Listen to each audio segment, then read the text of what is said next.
చాలా actresses down from south నార్త్కి వెళ్ళి films చేశారు. చాలా ఎందుకో తెలీదు, విత్ డ్యూ రెస్పెక్ట్ చాలామందికి ఇక్కడ రీనింగ్ హీరోయిన్స్ కూడా అక్కడికి వచ్చి దే కుడ్ నాట్ సక్సీడ్.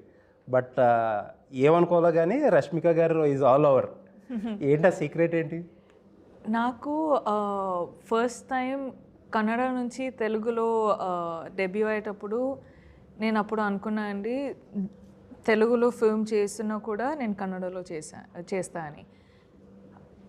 తర్వాత నేను తెలుగు నుంచి తమిళ్కి వెళ్ళిన, తమిళ్లో తెలుగులో వర్క్ చేస్తుండే.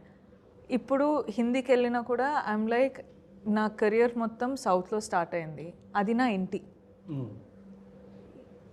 రేపు ఏదైనా కానీ లాస్ట్ వెళ్ళాలి ఇంటికే. సో నా వర్క్ బ్యాలెన్స్ అయితే హిందీ ఫిల్మ్స్ చేస్తున్నా కానీ తెలుగు ఫిల్మ్స్ చేయాలి నాకు. అంటే 2 తెలుగు ఫిల్మ్స్ చేస్తే 2 హిందీ ఫిల్మ్స్ చేస్తా, లేకపోతే 1 హిందీ ఫిల్మ్ చేసి 2 తెలుగు ఫిల్మ్స్ చేస్తా. That's always been a balance because I feel responsible for the love that I've received in like మన ఇంట్లో. So it's always been that. Luckily అక్కడ వెళ్ళినాక కూడా I keep telling dum that నా ఫిల్మ్స్ వస్తే సౌత్లో కూడా నా ఫిల్మ్స్ చూస్తారు, వాళ్ళకు కూడా నచ్చాలి.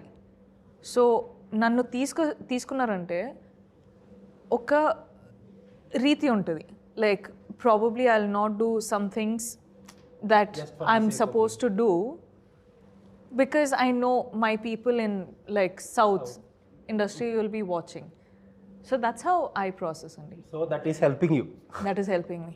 సో కొంతమంది రష్మిక ఈజ్ లక్కీ అంటారు, కొంతమంది ఇట్స్ హర్ హార్డ్ వర్క్ అంటారు. సో లక్కా హార్డ్ వర్కా? మిక్స్చర్ ఆఫ్ బోత్ ఉండాలండి. హార్డ్ వర్క్ ఉండి లక్ లేకపోతే ఇట్ హర్ట్స్.